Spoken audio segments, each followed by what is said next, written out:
بسم اللہ الرحمن الرحیم۔ السلام علیکم۔ ابتدا کے ساتھ میں ہوں آپ کا میزبان سبوق سید۔ صبح بخیر، اللہ کرے کہ آپ کا سارا دن انتہائی خوشگوار گزرے اور اللہ تعالیٰ آپ کی زندگیوں میں وہ مسرتیں اور وہ شادمانیاں لائیں کہ آپ کی زندگی بڑی خوشگوار گزرے۔ لیکن انسان کے مسائل ختم نہیں ہوتے۔ انسان اپنی پیدائش میں ایسا پیچیدہ وجود ہے کہ وہ ہر وقت غور و فکر میں رہتا ہے، سوچ وچار کرتا ہے اور سوچ وچار کر کے وہ اپنے جو مسائل ہیں ان کے حل کی طرف اپنے قدم بڑھاتا ہے۔ ہم نے ایک سیریز کا آغاز کیا کہ ہمارے جو تعلیمی ادارے ہیں وہ بانجھ کیوں ہیں اور وہاں پر ایسی نسل تیار کیوں نہیں ہوتی جو ہمارے مسائل کے حل کی طرف متوجہ ہو سکے۔ اور ہم یہ بات بھی دیکھتے ہیں کہ پوری دنیا میں جب بھی پرابلم ہوتے ہیں تو پڑھے لکھے لوگوں کی طرف رجوع کیا جاتا ہے۔ پاکستان میں جب بھی کوئی ایسا ایشو آیا تو ہم نے دیکھا کہ ہم وہاں پر مطلوبہ مقاصد اور اہداف جو ہیں وہ حاصل نہیں کر سکے۔ مثال کے طور پر کرونا وائرس کو لے لیں۔ جب کرونا وائرس آیا تو پوری دنیا کی یونیورسٹیز اپنے اپنے کاموں میں جت گئیں۔ جو نفسیات کے علوم کے ماہرین تھے انہوں نے معاشرے میں نفسیاتی طور پر تحقیق کرنی شروع کر دی۔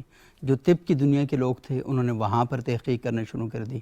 جو ویکسین اور باقی جو چیزیں تھیں وہ اس حوالے سے کام کرنا شروع کر دیا۔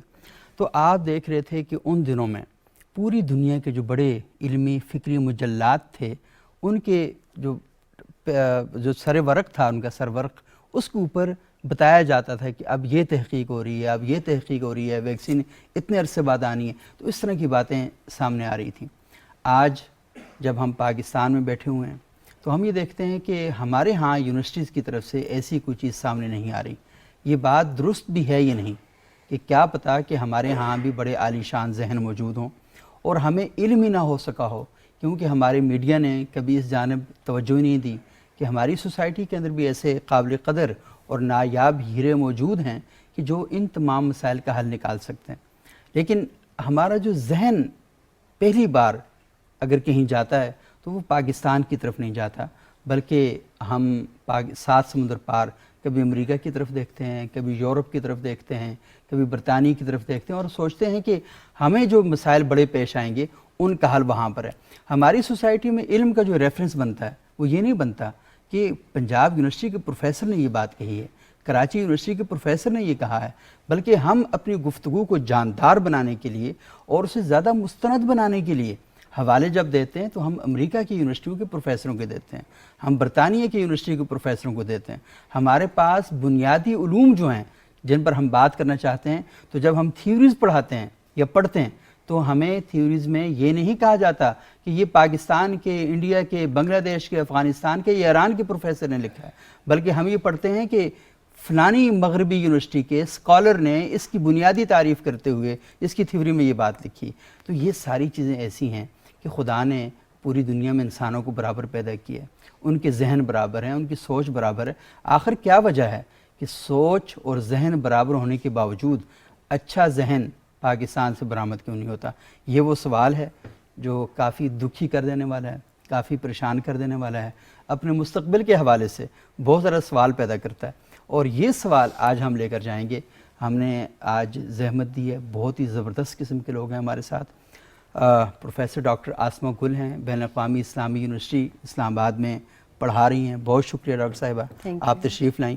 اور ڈاکٹر صاحبہ پڑھا رہی ہیں تو ہم ان سے پوچھیں گے کہ یہ جو کچھ ہمارے سامنے چیزیں آ رہی ہیں ان کا حل کیا ہو سکتا ہے اور یہ مسئلہ شروع کیسے ہو رہا ہے۔ اور دوسرے ہمارے جناب پروفیسر ڈاکٹر حافظ محمد سجاد صاحب، بہت شکریہ سجاد صاحب آپ تشریف لائے۔ اور سجاد صاحب علامہ اقبال اوپن یونیورسٹی میں پڑھا رہے ہیں، تو ہم ان سے پوچھیں گے، آج ذرا اوپن باتیں کریں گے نا کہ ذرا پتہ چلے کہ وہاں پر کیا پرابلم ہو رہے ہیں اور کیوں چیزیں آگے نہیں بڑھ رہی۔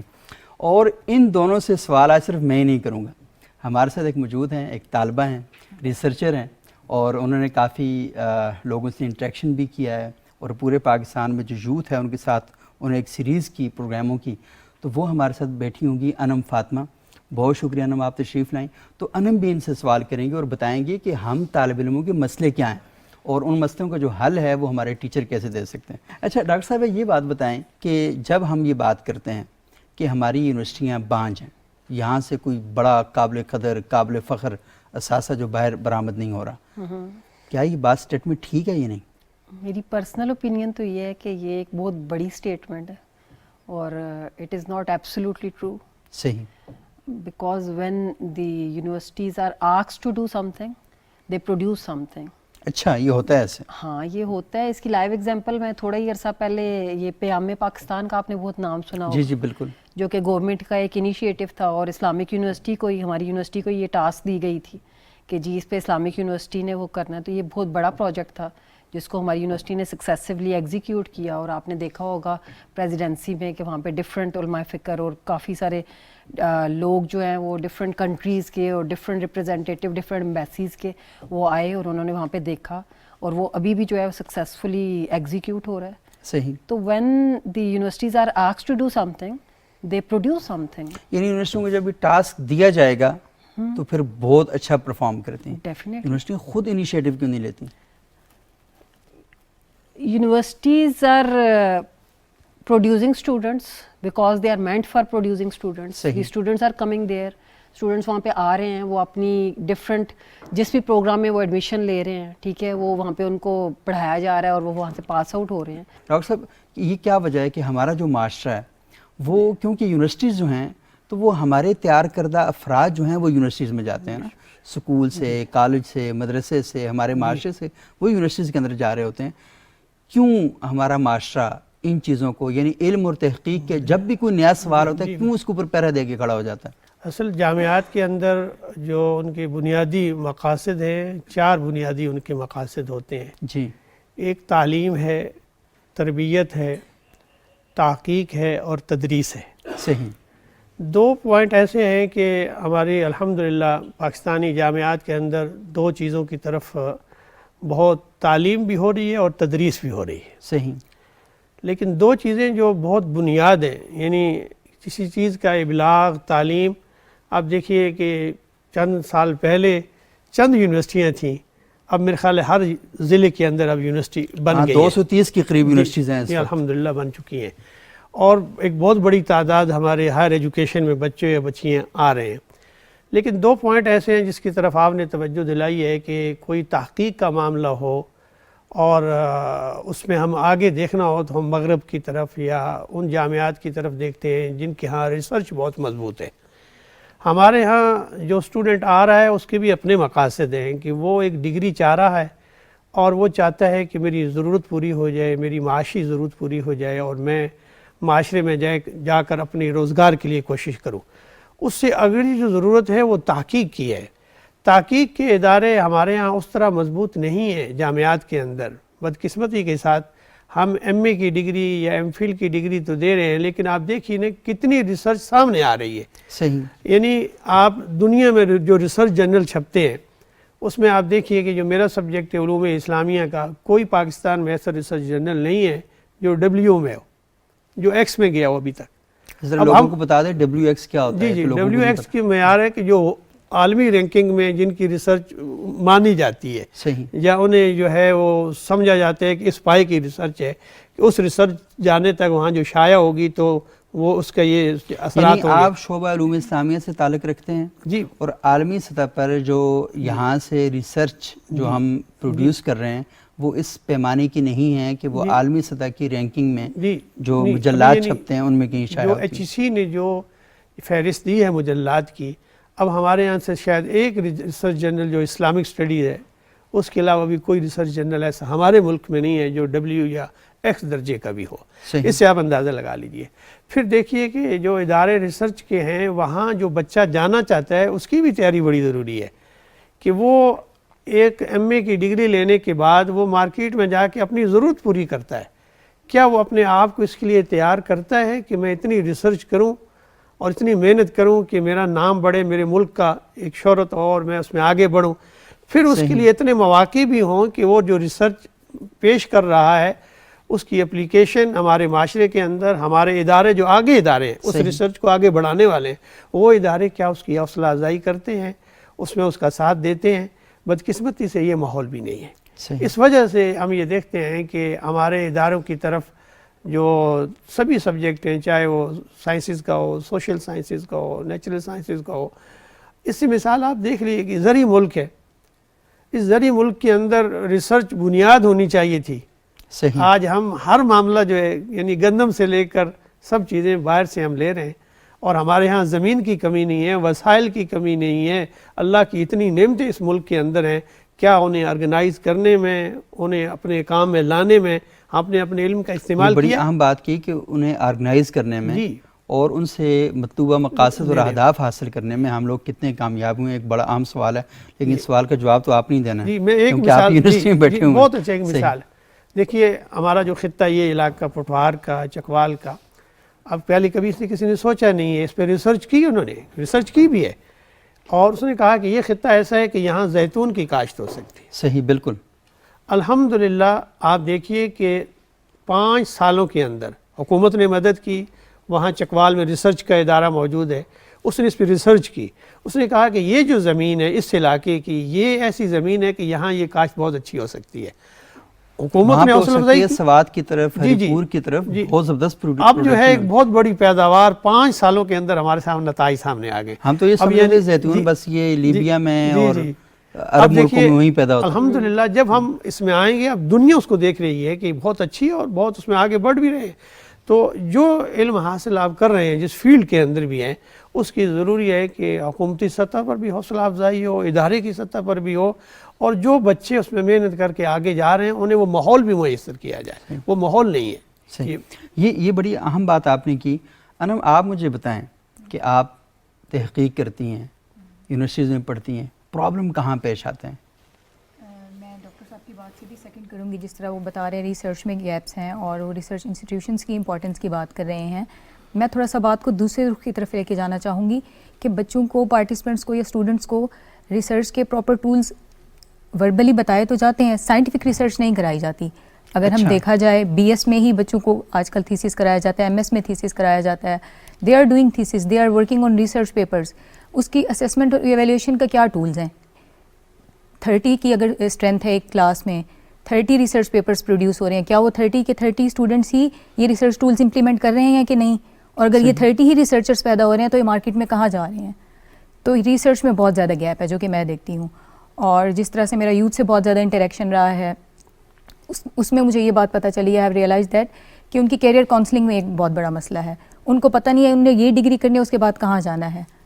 وہ اصل میں جب وہ دیکھتے ہیں اپنی میرٹ لسٹ بناتے ہیں نا، تو سب سے پہلے ڈاکٹر بنتے ہیں. اگر وہاں پر ایڈمیشن نہ ہو پھر انجینئرنگ کی طرف چلے جاتے ہیں، وہاں پہ ایڈمیشن نہ ہو پھر کمپیوٹر سائنس کی طرف چلے جاتے ہیں، وہاں نہ ہو وہ چلتے چلتے پتہ نہیں کہاں تک چلے جاتے ہیں. تو وہ میرٹ لسٹ پہ ڈیپینڈ کرتا ہے کہ بچے نے کہاں جانا ہے. یعنی اس نے شروع سے کوئی طے ہی نہیں کیا. وہ سچی بات یہ ہے کہ آپ ابھی جائیں اسکولز میں، بچوں سے پوچھیں تو بچوں کی وہی خواہشیں جو ہمارے بچپن میں تھی نا. وہ جہاز اڑتا ہے، وہ دیکھتا ہے کہ میں نے جہاز چلانا ہے بڑے ہو کے نا، تو وہ اسی مائنڈ سیٹ کے ساتھ وہ اپنی زندگی گزارتا ہے. آپ کوئی یہ بہت بچپن میں کیا ایسا نہیں ہونا چاہیے ڈاکٹر صاحبہ کہ بچے کی صلاحیت دیکھ کر، اس کا موڈ اور مزاج دیکھ کر اس کو گائیڈ کیا جائے کہ ہاں یہ بچہ ذہنی طور پر ان چیزوں کی طرف جانے کا، اس کے اندر یہ رجحان پیدا ہو رہا ہے، تو اس کو پراپر اس وقت سے گائیڈ کیا جائے تاکہ وہ میٹرک کے بعد، ایف ایس سی کے بعد یہ پریشان نہ ہو کہ میں نے آگے پڑھنا کیا اور آگے کرنا کیا. سر ایگزیکٹلی آپ نے بہت اچھی بات کی ہے اور یہ کافی اپلائیڈ بھی ہے، کیونکہ جو کاؤنسلنگ ہے نا وہ اسکول لیول پہ ہی کی جانی چاہیے. صحیح. جب ہم کیمبرج میں تھے، میرے پوسٹ ڈاکٹریٹ میرا کیمبرج سے ہے، تو وہاں پہ وہ 8th کلاس کے جو بچے ہوتے ہیں ان کو وہ آئیڈینٹیفائی کر لیتے ہیں کہ یہ ان کا پوٹینشیل کیا ہے اور یہ کس فیلڈ میں بہتر پرفارم کر سکتے ہیں. 8th کلاس کے بچے جب 7th 8th میں جاتے ہیں، اور وہ پیرنٹس کو پھر جو ہے نا وہ ایجوکیٹ کرتے ہیں کہ آپ کے بچے کے یہ پوٹینشیل ہے، یہ بچہ اس فیلڈ میں کامیاب ہو سکتا ہے، اس فیلڈ میں سکسیزفل ہو سکتا ہے، آپ کو اس کے لیے یہ فیلڈ چوز کرنی چاہیے. تو وہ پھر پیرنٹس اس کے مطابق اپنے بچوں کا مائنڈ میکنگ کرتے ہیں اور وہ ٹیچرز بھی اس کا مائنڈ بناتے ہیں اس طرح سے. تو وہ جو اسکول سے جب نکلتا ہے تو اس کو پتہ ہوتا ہے تو کہ اس نے اپنے لیے کیا چوز کرنا ہے. پھر جب وہ خود سے چوز کرے گا تو وہ بہتر پرفارم کر سکتا ہے ایز کمپیئر کہ یو امپوز سم تھنگ. صحیح. اور اس پر آپ مسلط نہ کریں بلکہ ان کی ذہن سازی جو ہے اس میں آپ اپنا کردار ادا کریں. یہ ڈاکٹر صاحب جب ہم بات کرتے ہیں یونیورسٹیز کی، تعلیمی اداروں کی، تو بنیادی طور پر تعلیمی ادارے، آپ نے تو 4 بنیادی چیزیں بیان کی کہ تعلیم ہے، تدریس ہے، تحقیق ہے، یہ ساری چیزیں. لیکن سب سے اہم بات تو ابھی جو ڈاکٹر صاحب ذکر کری تھی کہ ذہن سازی ہے، رویہ سازی، کہ آپ بچے کا ذہن بناتے ہیں اور وہ چیز اس میں سے نکالتے ہیں، اس کا جو ذوق اور شوق ہے وہ اس میں سے پتہ چلتا ہے کہ ہاں یہ جو بچہ ہے یہ اصل میں اس رخ پہ جانا چاہ رہا ہے. تو آپ اس بچے کو دیکھتے ہیں، اور دیکھیں یہ پرابلم تو ہے ہمارے ساتھ، ہماری ان سوسائٹیز میں باپ اگر وکیل ہے تو بیٹے کو بھی وکیل بنانا ہے، باپ انجینئر ہے تو بیٹے کو بھی انجینئر بنانا ہے. اگر اس کا ذوق کسی اور شعبے کی طرف جا رہا ہے تو ہم اس کو روکتے ہیں، نہیں نہیں نہیں نہیں، تم نے یہی بننا ہے، تم اپنے ابو کا نام شرمندہ کرو گے. اب ابو کا دیکھو اتنا سارا نام ہے، ابو کی رسپیکٹ دیکھو. تو ہم یہ چاہ رہے ہیں کہ بچہ فوٹو اسٹیٹ مشین سے پیدا ہوا ہے کیونکہ اس کا اپنا ذوق شوق کسی قسم کا کوئی ہے ہی نہیں. تو یہ بتائیں کہ یہ جو ذہن سازی اور رویہ سازی، تھوڑا سا مذہب کے بارے میں بتائیں کہ مذہب کیا ہماری رہنمائی کرتا ہے اس باب میں، اور ہماری یونیورسٹیاں اس سلسلے میں کیا کردار ادا کر رہی ہیں؟ ہاں، بڑا بنیادی پہلو ہے کہ بچے کی اولی تربیت اس کا گھر، اس کا ماحول، اس کے والدین ہیں جو رخ سے متعین کریں گے، جیسے اس کی تربیت کریں گے، جیسا اسے موٹیویشن کریں گے کہ بچے نے یہ بننا ہے، اس کی تربیت کریں گے، وہ ایسا ماحول بھی دیں گے اور انشاءاللہ وہ چیز آ جائے گی. سب سے گھر سے نکلنے کے بعد جو بچے کا ابتدا ہے وہ معاشرہ ہے، وہ تعلیمی ادارے ہیں. صحیح. یہ دیکھا جائے کہ تعلیمی اداروں کے ہمارے ہاں کیا صورتحال کیا ہے. مثال کے طور پر آپ اپنے ملک کی جو پرائمری ایجوکیشن ہے اسی کو سامنے رکھیں، کیا قدر وہ اتنی معیاری ہے؟ کیا سیکنڈری سطح کی تعلیم ہے؟ ادارہ ہی موجود نہیں ہے، بچے کیسے پڑھیں گے؟ وہاں بچوں کے لیے وہ جو وسائل ہیں، بنیادی تعلیمی وسائل ہیں، آپ دیہاتوں میں چلے جائیں نا، کوئی حالات نہیں ہے. بچیوں کے اسکولوں میں جائیں گے، ان کے لیے ٹوائلٹ نہیں، بنیاد ہے، بچی کہاں جائے گی اس کام کے لیے؟ تو یہ بنیادی ضرورت اور ریاست کی ذمہ داری ہے. اس سے آگے ماحول کا ہے. پھر اگلا تیسرا مرحلہ یہ آتا ہے. ڈاکٹر صاحب آپ کہہ رہے ہیں ریاست کی ذمہ داری ہے. دیکھیں ریاست نے اسکول بھی بنائے ہیں جی، ریاست نے اسکولوں میں ٹیچر بھرتی بھی کیے ہیں، وہاں کے جو گیس بل کے بل ہیں وہ بھی ریاست دے رہی ہے، ٹیچرز کو تنخواہیں بھی دے رہی ہے، اور کیا کرے ریاست؟ جی، اس سے آگے بڑھ کر پھر وہ ماحول ہوتا ہے. مثال کے طور پر آپ دیکھیے، صحیح، میں آپ سے بات کرتا ہوں ڈاکٹر صاحب مکمل. جی، آپ دیکھتے ہیں کریٹو ذہن کیسے پیدا ہوگا. صحیح. اب ہم ایک بہت عمر بچے کی اس کام میں لگاتے رہے ہیں، ہمارا دیہاتی ماحول پس منظر ہے، زبان ہماری علاقائی زبانیں بھی ہیں، قومی زبان بھی ہے. اب کس زبان میں تعلیم دینی ہے؟ بچہ کا یہ سب سے امپورٹنٹ بات، پوری توجہ ایک کام، ایک زبان سیکھنے میں لگ جاتی ہے.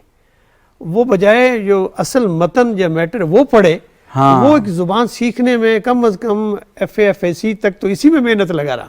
وہ کریٹو ایک اور نئی زبان سیکھ رہا ہوتا ہے. صحیح.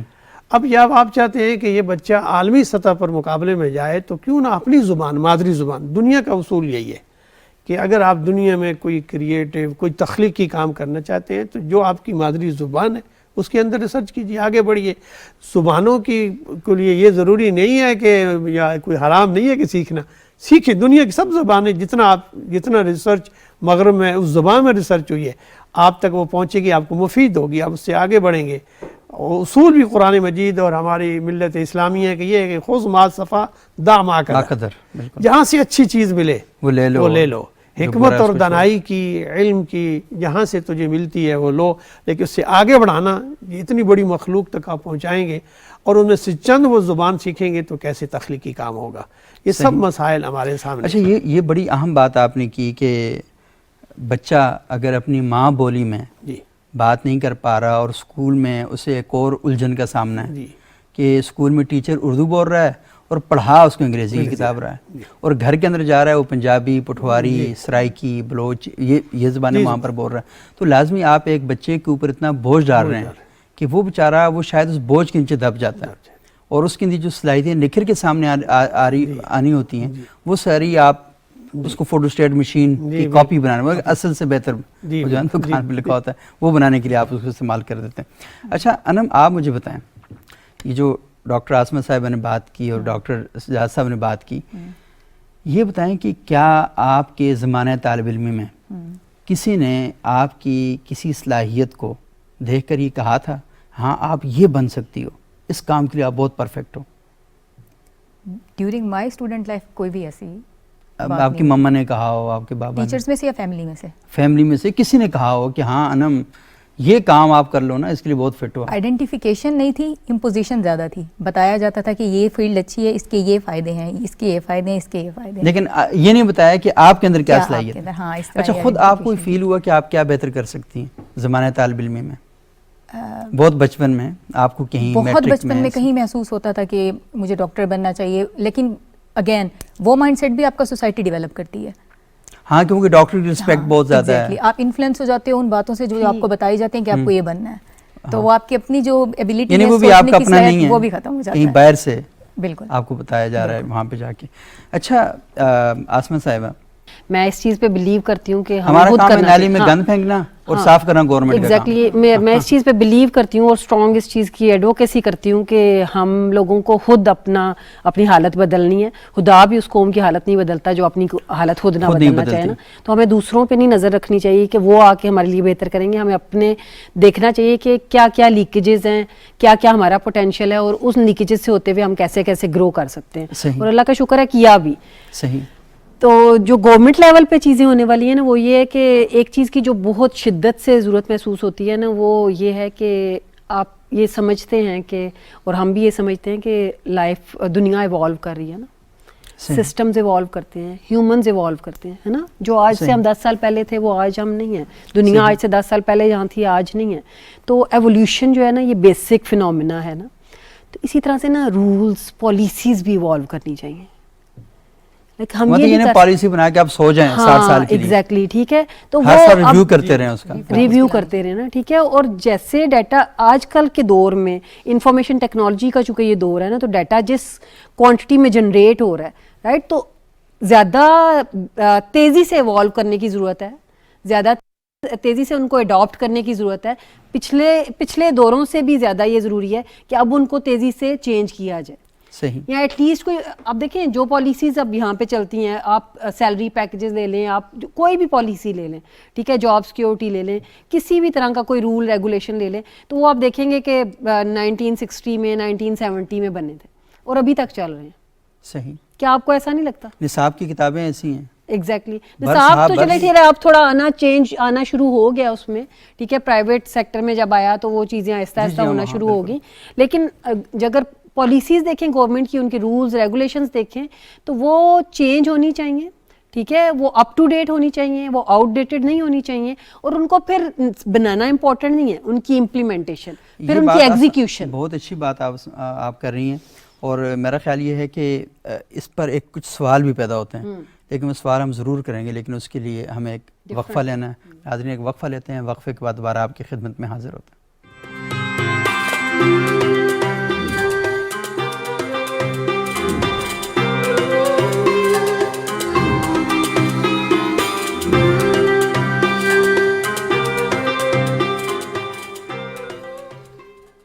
ناظرین وقفے کے بعد ایک بار پھر پروگرام ابتدا میں خوش آمدید. آج ہم گفتگو کر رہے ہیں ذہن سازی کے حوالے سے, رویہ سازی کے حوالے سے, کہ کس طریقے سے اساتذہ اپنا کردار ادا کرتے ہیں اپنے طلباء کا ذہن بنانے میں, ان کے رویوں کو بہتر بنانے میں. تو اپنے مہمانوں کے پاس دوبارہ ہم جاتے ہیں.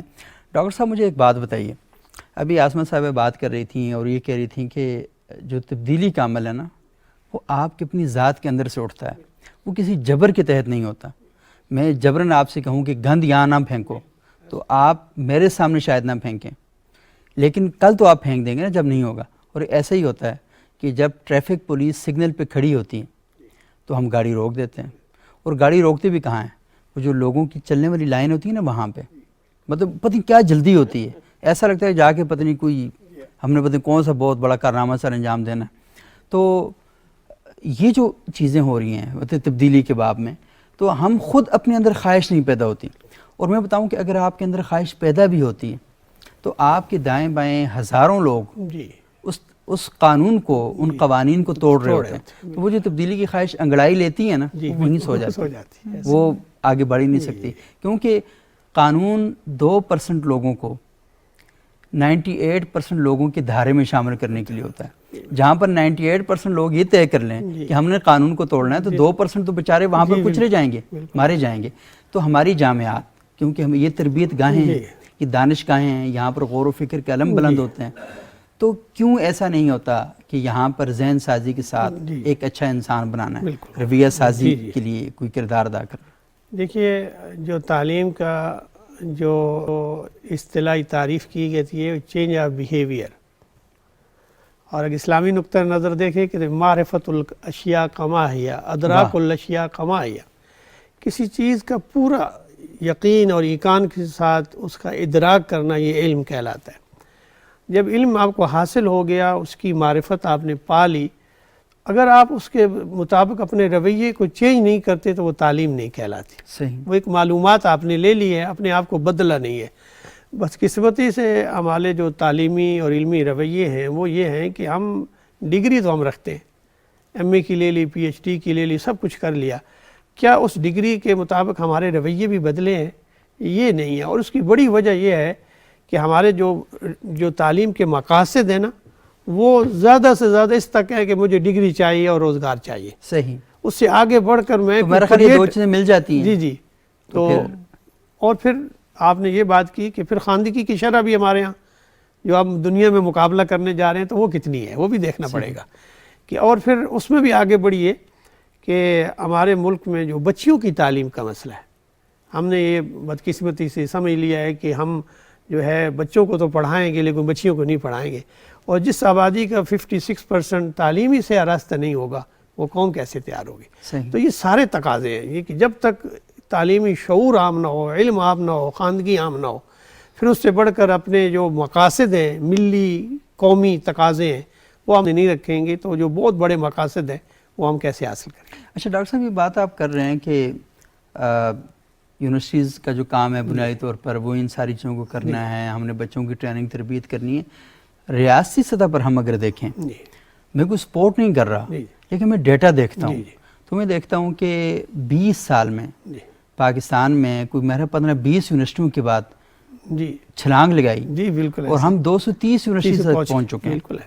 اور ہم نے پی ایچ ڈیز جو پر ایئر پروڈیوس کر رہے ہیں وہ بہت بڑی ٹھیک ٹھاک تعداد جو ہے وہ ہم اس میں یہ کر رہے ہیں۔ اچھا، ظاہری طور پر جو ڈیٹا ہمارے سامنے آتا ہے، فیکٹس اینڈ فگر ہے نا، وہ بہت زبردست قسم کے ہیں، اور وہ بندہ دیکھتا ہے تو بڑا خوش ہوتا ہے، اور اگر کوئی ایچ ای سی کے سربراہ ہوں تو وہ آ کر بتاتے ہیں اتنی یونیورسٹیاں بن گئی ہیں، اتنی فیکلٹیز ہیں، اتنے لوگ پی ایچ ڈی ہیں، اتنے لوگ یہ کر رہے ہیں، اتنے لوگ، تو وہ سارا ڈیٹا ہمارے سامنے آتا ہے۔ عمل کے قالب میں کوئی چیز ہمیں دکھائی نہیں دیتی کہ یعنی کوئی اس کے اندر کوئی تحقیق سامنے آئی ہو، وہی بات جو آپ نے کہا کہ عالمی سطح پر جسے کوئی ڈسکس کیا جاتا ہے۔ بنیادی بات آپ نے سامنے رکھی ہے کہ بلا شبہ ایم فل یا پی ایچ ڈی کی ڈگری لے لی ہے تو یہ جو علم کریٹ کیا، یعنی تحقیق کا مطلب ہے کہ آپ کوئی نئی چیز آپ نے تخلیق کی ہے، کوئی علم میں جو موجودہ علم میں آپ نے کتنا اضافہ کیا، آگے کیا بڑھے۔ اب دنیا میں اس کے لیے پیمانے موجود ہیں، انڈیکسنگ ایجنسیاں ہیں، ابسٹریکٹ ایجنسیاں ہیں جو دنیا میں معیار قائم کرتی ہیں کہ آپ کی یہ ریسرچ آئی ہے، اب اسے شائع بھی کرنا ہے تاکہ دوسروں تک پہنچے، اور پھر دنیا کے ایسے ریسرچ کے ادارے اسی سے اندازہ لگاتے ہیں کہ اس قوم میں فلاں سبجیکٹ کے اندر کتنی مہارت ہے، کتنے ہیں، اس سے پھر وہ کوٹ کرتے ہیں، اسے باقاعدہ حوالہ دیتے ہیں کہ فلاں جگہ یہ ریسرچ چاہیے، اسے آگے بڑھاتے ہیں، اس سے اس کی کیٹیگری ہم طے کرتے ہیں۔ آپ اسے دیکھیے، میں اپنے سبجیکٹ کی بات کرتا ہوں کہ ہمارے ہاں سینکڑوں لوگوں نے اسلامیات میں، علوم اسلامیہ، کلچر، عربی میں پی ایچ ڈی کی ہے۔ آپ اس پہ دیکھیے گے کہ میرے خیال ہے کہ کوئی 10% بھی مقالے ایسے نہیں ہوں گے جو شائع ہوئے ہوں۔ جب دوسروں تک بات پہنچے، جو آپ نے ریسرچ کی ہے یہ دوسروں تک پہنچے گی، کیوں نہیں چھپے؟ اس کی وجہ یہ ہے کہ اب جو بچے نے ریسرچ کی ہے وہ تو اپنی ڈگری لے کے چلا گیا فیلڈ کے اندر، اب ادارے کی ذمہ داری ہے وہ شائع کرنا۔ وہ ریسرچ جو مقالہ ہے، پہلے تو لوگ یونیورسٹیاں چھاپنے نہیں دیتی کہ ہماری ملکیت ہے، اب یونیورسٹیوں کے لیے یہ وسائل جو ہے انہیں کو جو اچھا مقالہ ہے اس کی جائزہ لینے کے بعد کوئی کمیٹی بنا کے شائع بھی کرے۔ دنیا میں یہی ایسے، یعنی کہ آکسفورڈ میں چلے جائیں، دنیا میں جو ریسرچ ہوتی ہے فوراً شائع ہو جاتی ہے، M Phil P H D کی۔ ہمارے یہاں لائبریریوں میں پڑے ہوئے ہیں لیکن انہیں منظر عام پہ آنا چاہیے۔ اچھا، ایک اور بات بھی ہے نا کہ ڈاکٹر صاحب کہ آپ نے خود کہا کہ وہ جو مقالے لکھے جاتے ہیں ایم فل اور پی ایچ ڈی کے، وہ عالمی سطح پر مطلب ان کی کوئی جان نہیں ہوتی، کوئی ویلیو نہیں ہوتی، تو مجھے بتائیں کہ وہ کیوں چھاپیں؟ یہ کہ خام خواہ درخت ضائع کر رہے ہیں جن سے کاغذ پیدا ہوتا ہے، آپ نے خام خواہ مزید پالوشن میں اضافہ کرنا ہے۔ اس میں یہ ہے کہ اس میں کمیٹی بنا دی جائے۔ اب جو ہے نا کہ جتنے بھی P H D M Phil کے یہ ریسرچ ہے، اس کی ہمارے ملک میں تو اصول ہی یہی ہے کہ فارن کنٹری سے 2 اس کی رپورٹیں آتی ہیں۔ جی جی ہاں بالکل، اور دونوں رپورٹیں آپ اپنے ملک سے نہیں لیتے بلکہ بیرون ملک سے اس فن کے ماہرین جو ہوتے ہیں، سبجیکٹ اسپیشلسٹ ہوتے ہیں، وہ رائے دیتے ہیں، اور ساتھ وہ یہ لکھتے بھی ہیں کہ ان کو شائع کیا جائے، اس قابل ہے کہ یہ اتنا اچھا مقالہ ہے، اس میں یہ نئی معلومات ہیں، اس سبجیکٹ میں آگے بڑھنے کا یہ مواقع ہیں، تو شائع کیا جائے۔ جو بچہ ہے اس کے ممکن اس کے وسائل نہ ہوں، اب یونیورسٹی کے پاس ہے تو یونیورسٹیوں کے اندر ریسرچ کے اداروں کو اور مضبوط کرنے کی ضرورت ہے کہ وہ اس بچے کی ریسرچ جس میں ریکمنڈیشن ہو گئی ہے صحیح اس مقالے کو شائع کریں تاکہ اس کا بچے کا بھی اور اس ادارے کا نام بھی ہو. یہ اچھا ڈاکٹر عاصمہ مجھے یہ بات بتائیں, انہوں نے کہا کہ باہر سے جو اسکالرز ہوتے ہیں جو فن کے ماہرین ہیں وہ یہ کہہ رہے ہیں کہ یہ جو مقالہ یہ بہت ہی زبردست ہے, آپ اسے شائع کریں. اب یونیورسٹی شاید یہ بھی سوچتی ہو کہ ہمارے پاس اتنے وسائل نہیں ہیں, ہم اسے کہاں سے شائع کریں. آپ نہیں سمجھتی کہ جو چیز جو ریسرچ ہو رہی ہے وہ مارکیٹ کے ساتھ کتنی لنک ہے؟ چلیں شعبہ علوم اسلامیہ کے مقالے ہیں, ٹھیک ہے, یونیورسٹیز کو اور ایچ ای سی کو سپورٹ کرنا چاہیے انہیں, لیکن جو باقی ریسرچ ہو رہی ہیں ان کا کتنا تعلق ہے مارکیٹ کے ساتھ, کسی انڈسٹری کے ساتھ, کہ وہ انڈسٹری پیسہ فراہم کرے یونیورسٹی کو کہ بھائی آپ پیسے لیں, اپنے لوگوں کو ہمارے پاس بھیجیں, یہ ریسرچ کریں, ہم فنڈ کریں گے, یہ کتاب کی صورت میں شائع کریں. ایسا نہیں ہو رہا ہمارے ملک میں, کیوں نہیں ہو رہا ایسا؟ سر مجھے اس چیز کی کمی لگتی ہے کہ آپ کی بات بالکل ٹھیک ہے کہ جو ایک لنکیج ہے نا وہ بالکل سپرفیشل ٹائپ کا ہے, جو ایکیڈیمیا کا اور جو انڈسٹری ہے اس کا جو لنکیج ہے, اور اس کو بہت اسٹرانگ ہونے کی ضرورت ہے. اور جتنی زیادہ ان کی کولیبریشن ہوگی, جتنی زیادہ ان کی آپس میں کوآرڈینیشن ہوگی, ہم زیادہ بہتر چیز کر سکیں گے. لیکن مجھے اس چیز میں یہ لگتی ہے, ریزسٹنس لگتی ہے کہ وہ جو ریسرچ کر رہے ہیں یونیورسٹیز میں, جو ریسرچ ہو رہی ہے رائٹ, وہ اس ریسرچ میں اور جو لوگوں کا انٹرسٹ ہے اس میں ڈفرینس ہے. انڈسٹری کرتی ہے, the business of any business is to make money right, تو انڈسٹری تو اس چیز کو لے گی نا جس سے ان کو پیسہ مل سکے, جو لوگوں کا انٹرسٹ ہوگا, جس کو لوگ کریں گے رائٹ. وہ پھر اگر کوئی ٹاسک دیں گے یونیورسٹی کو, اور پھر وہ اگر کوئی ٹاسک دیتے ہیں اور یونیورسٹی اس پہ کرتی ہے, اور اس میں بھی ضرورت اس چیز کی ہے کہ ہم سافٹ سائنسز اور ہارڈ سائنسز کو بھی آپس میں انٹریکٹ کروائیں. ہمارے یہاں بیسک سائنسز والے یا سافٹ سائنسز والے علیحدہ اپنے ڈومین میں ہیں, ببل میں ہیں, اور جو ہارڈ سائنسز والے ہیں وہ اپنے ببل میں ہیں, ٹھیک ہے. حالانکہ یونیورسٹیز کا جو بیسک تھا وہ یونیورسٹی ہے جامعہ, جامعہ مین جامعیت, ٹھیک ہے, جامعیت مین ہماگیریت رائٹ. تو جو یونیورسٹیز بنائی گئی تھی نا کہ وہاں پہ ڈفرنٹ ٹائپ کے یا ڈفرنٹ فیلڈ سے لوگ آئیں گے, وہ آپس میں انٹریکٹ کریں گے, اور ان کے انٹریکشن سے کوئی بڑی چیز سامنے آئے گی. لیکن پریکٹیکل میں کیا ہوا کہ فریگمنٹیشن رائٹ, اسپیشلائزیشن, پھر اسپیشلائزیشن, اس کے اندر اسپیشلائزیشن. تو وہ لوگوں کو انٹریکٹ کرنے کی بجائے لوگ اپنے اپنے ڈومینز میں بند ہوتے گئے. صحیح. تو جب تک وہ انٹریکشن نہیں ہوگا نا سافٹ سائنسز کا اور ہارڈ سائنسز کا, تو اس وقت تک کبھی آپ کوئی بڑی چیز پروڈیوس نہیں کر پائیں گے. اور یونیورسٹیاں میرا خیال ہے کہ لوگوں تک تحقیقات فراہم کرنے میں, بتانے میں کچھ تھوڑا بہت, سر اس میں میڈیا کا بھی کافی رول ہے. میڈیا بھی جو ہے نا وہ ایسے ایشوز کو اٹھاتا ہے. وہ میں کہہ رہا تھا, مجھے یاد ہے پشاور یونیورسٹی میں میں ایک اخبار کے لیے کام کرتا تھا, تو میں پشاور یونیورسٹی میں روزانہ جو پی ایچ ڈی کا جو بھی محقق تھے ان کا میں انٹرویو کرتا تھا کہ آپ کی پی ایچ ڈی کس سبجیکٹ میں تھی, کس حوالے سے آپ نے کی, کیسے آپ نے جو اس کا تھیم ہے وہ سارا کیا تھا, ریسرچ میتھڈ کیا, ساری چیزیں پوچھ کے نا. تو اس اخبار میں وہ روزانہ چھپتا تھا پشاور یونیورسٹی, کیونکہ پشاور یونیورسٹی کیمپس کے اندر آپ کو پتہ ہے کہ 5-6 یونیورسٹیز ہیں ان کے اندر, تو ان سب سے مختلف شعبوں کے لوگوں سے ہم بات کرتے تھے. لیکن مسئلہ یہ نا دیکھنا, وہ جیسے کہتے ہیں نا کہ پھول کی خوشبو جو ہوتی ہے نا وہ خود فضاؤں میں اڑ رہی ہوتی ہے, تو اس سے کوئی ضرورت نہیں پڑتی کہ آپ وہ اپنا تعارف کروائیں نا. تو لیکن یہ موجود ہے ہمارے ہاں کہ ہماری جو ریسرچ ہو رہی ہیں کیونکہ مارکیٹ کے ساتھ وہ جڑی ہوئی نہیں ہیں, اور ہمارے ٹیچر بچوں کو ریسرچ کی جو چیز دیتے ہیں کہ آپ اس پہ تحقیق کریں, وہ آپس میں بیٹھ کے کر دیتے ہیں. وہ مارکیٹ کو شاید اسٹڈی نہیں کرتے کہ مارکیٹ کی کیا ضرورت ہے. تو مجھے بتائیں کہ یہ مارکیٹ میں جو لوگ ہیں وہ ٹی وی چینلز کو اشتہارات دیتے ہیں, اخبارات کو اشتہارات دیتے ہیں اور ٹھیک ٹھاک پیسہ خرچ کرتے ہیں, وہ ریسرچ کے لیے کیوں نہیں کریں گے جب ضرورت ہی نہیں ہوگی وہاں پہ, اور آپ ان کی مطلوبہ اس پر پورا نہیں اتر رہے ہوں گے. تو انم آپ یہ بتائیں کہ یہ جو فاصلہ پیدا ہو رہا ہے اس کی بنیادی وجہ کیا ہے, کیوں یونیورسٹیز میں یہ کام نہیں Since I have been working with different think tanks, تو مجھے یہ لگتا ہے کہ ہر ادارے کی یا جو کہ کوئی انسٹیٹیوٹ ہے, ریسرچ انسٹیٹیوٹ ہے, اس کی اپنی ایک تھیمز ہوتی ہیں اسپیسیفک, وہ ان تھیمز کو لے کے چل رہے ہوتے ہیں. وہ کمپیٹیبل نہیں ہوتی ان ٹاپکس کے ساتھ, ان سبجیکٹس کے ساتھ جو اسٹوڈنٹس جن کے اوپر ریسرچ پروڈیوس کر رہے ہوتے ہیں. تو اس کے تو 2 سولوشنز ہیں, یا تو یونیورسٹیز کولیبریشن کریں, MOU سائن کریں ریسرچ انسٹیٹیوٹس کے ساتھ, یا یونیورسٹیز کے اندر ہی ایک ریسرچ سینٹر کریٹ کر دیں تاکہ اسٹوڈنٹس کو بھی مشکل نہ ہو باہر جانے کے لیے, وہ ریسرچ کو زیادہ اچھے طریقے سے پرسو کر سکیں گے. کیا مشکل ہوتی ہے باہر جانے میں؟ ان کا کام ہے باہر جائیں, مارکیٹ میں جائیں, وہاں جا کے لوگوں سے انٹریکٹ کریں, بات چیت کریں. ریسرچ کی پبلیکیشنز کے لیے بات کری ہوں. اچھا صحیح ٹھیک ہے. پبلیکیشنز کیونکہ میٹر کرتی ہے. نہیں پبلیکیشن تو بعد کی بات ہے نا, ہم تو یہ کہہ رہے ہیں کہ آپ ریسرچ جب کریں تو مارکیٹ کے ساتھ کنیکٹ تو ہوں پہلے. دیکھیں مثال کے طور میں آپ کو بتاؤں, یہ جو جرنلزم ہے نا ہم کر رہے ہیں, آپ یقین مانیں جو کلاس روم میں پڑھایا جاتا ہے وہ نیوز روم میں پریکٹس نہیں ہوتا, جو نیوز روم میں کیا جاتا ہے وہ کلاس روم میں پڑھایا نہیں جاتا. ٹیچرز کو جو جرنلزم کے ہیں بہت ہی کم ایسے ہوں گے وہ صرف اور صرف تھیوریز پڑھاتے ہیں اور بڑی بڑی پرانی کتابیں رکھی ہوئی ہیں اور وہ ان کتابوں سے باہر نکلنے کے لیے تیار نہیں ہیں. مارکیٹ میں جو کچھ ہو رہا ہے اسے وہ سمجھنا نہیں چاہتے, وہ یہ کہہ رہے ہیں نہیں یہ غلط ہو رہا ہے سارا. بھائی مارکیٹ کی اپنی ضروریات ہیں, مارکیٹ کے اپنے تقاضے ہیں. اگر آپ کلاس روم کو نیوز روم سے لنک نہیں کریں گے تو جرنلزم کیسے ترقی کرے گی؟ تو پرابلم تو کریٹ ہوں گے وہاں پہ نا. تو سیم یہ پرابلم یہاں پر بھی ہے کہ جو بچے ہیں ان کو ٹیچرز یہ گائیڈ ہی نہیں کر رہے کہ مارکیٹ کے ساتھ کیسے کنیکٹ ہونا. وہ پوری دنیا کی یونیورسٹیاں مارکیٹ کے ساتھ کنیکٹ ہیں. اس کے لیے بچوں کو چاہیے کہ کنٹمپریری افیئرس کے ساتھ اپڈیٹ رہیں. صحیح.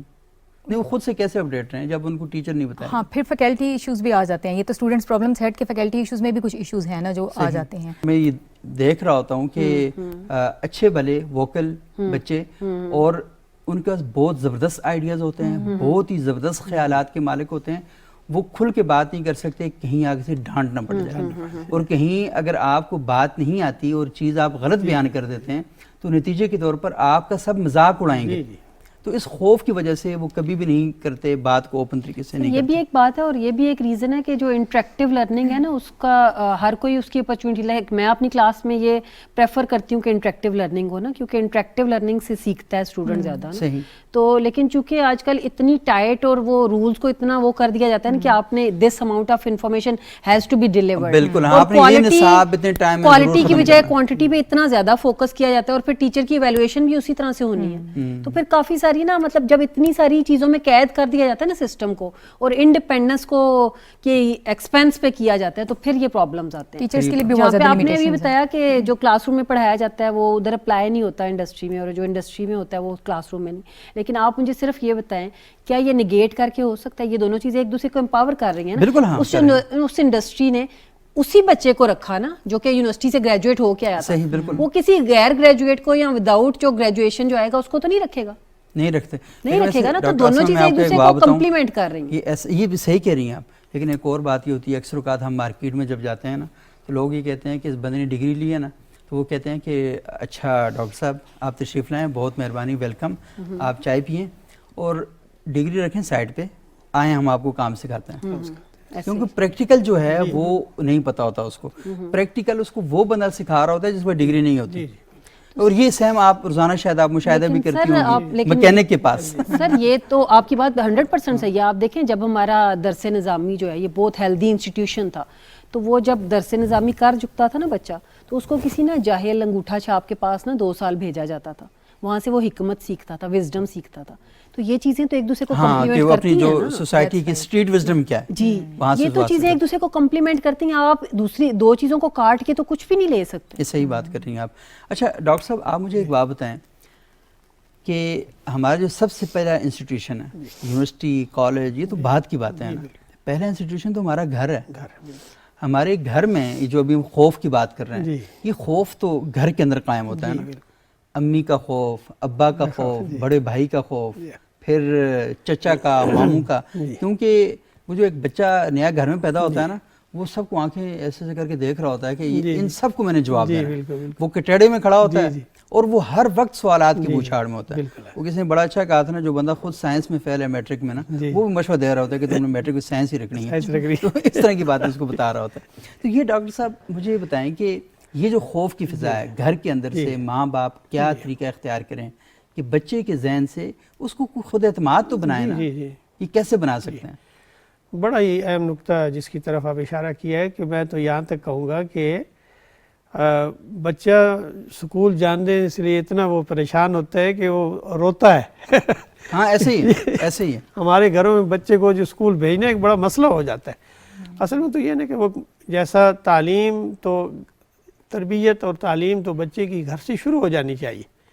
ماں باپ خود پڑھے ہوئے ہوں گے اور بچے کو سکھاتے رہیں گے. تو اب دیکھیے کہ اسلامی تعلیمات ہمیں یہ بتاتی ہیں کہ گھر ہی پہلا وہ مدرسہ ہے, وہی سکول ہے بچے کا. بہت بنیادی تعلیم وہ وہاں سے حاصل کر لیتا ہے.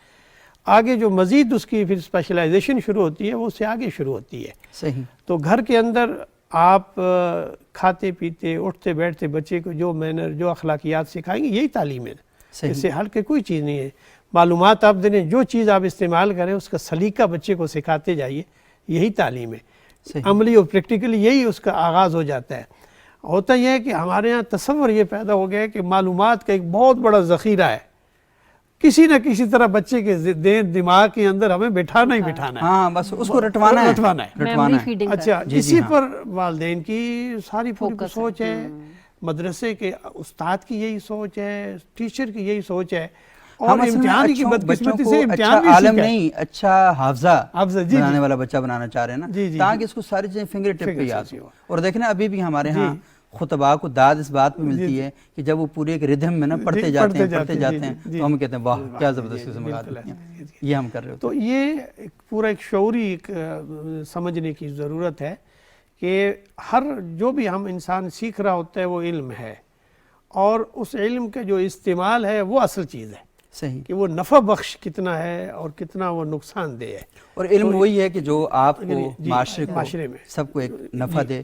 انم آج آپ بتائیں وہ کون کون سی چیزیں ہیں جو بچوں پر پریشر ڈالے جاتے ہیں فیملی کی طرف سے, آپ ذرا بتائیں نا ان کے پیرنٹس کو, سب کو, کہ یہ جو ٹیچرز کرتے ہیں, ماں باپ جو گھر میں کر رہے ہوتے ہیں, وہ جو پریشر ڈالے جاتے ہیں, کون کون سے پریشر نہیں ڈالنے چاہیے؟ چلے 3 بتائیں, 3 پریشر کون سے ہیں جو نہیں ڈالنے چاہیے؟ ایک پریشر تو فیوچر کا, کہ اگر میڈیکل سائنسز میں نہیں جاؤ گے, سوشل سائنسز میں جانا ہے تو اس کا کوئی فیوچر نہیں ہے.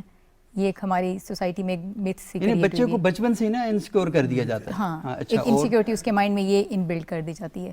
سیکنڈلی لینگویج کا بہت زیادہ ہوتا ہے فیملیز میں, کہ میڈیم آف ایجوکیشن کیا ہے, وہ یہ دیکھ کے اسکول بھی سلیکٹ کرتے ہیں اور بچوں کو بھی پرسو کرتے ہیں کہ آپ نے, آل دو اس کی لینگویج بیریئرز ہوں گے, ڈفرینٹ پروونسز کے ساتھ لینگویج بیریئرز بھی ویری کرتے ہیں. کے پی کے اسٹوڈنٹس کو دیکھ لیں, ان کو پشتو کے علاوہ اردو بہت کم سمجھ آتی ہے, انگلش تو پھر بھی ٹھیک ہے.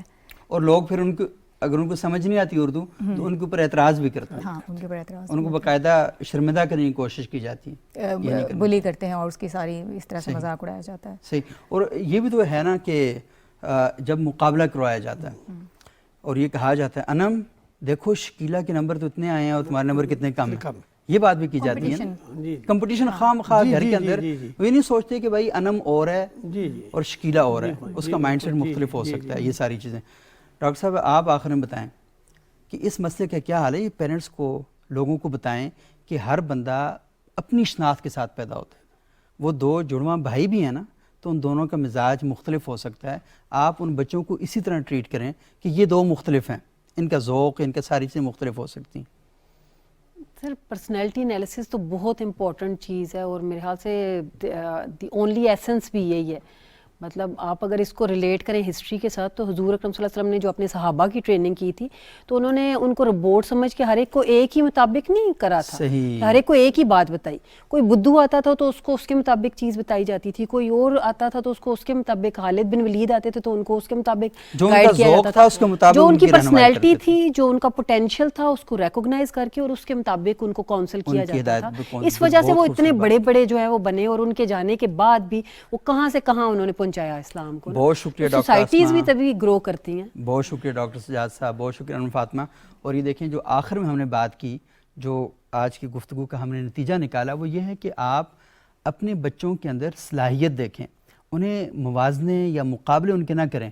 جب آپ کسی بچے کا کسی اور کے ساتھ مقابلہ کرتے ہیں نا, آپ یقین مانیں آپ بچے کا گلا گھونٹ رہے ہوتے ہیں, اور وہ بچہ ہمیشہ یہ سوچتا ہے کہ وہ جس بندے سے موازنہ کرتے ہیں نا, وہ اسی وقت جیلس ہونا شروع ہو جاتا ہے, یہ وہ بندہ ہے جس کی وجہ سے مجھے گھر والے ذلیل کرتے ہیں.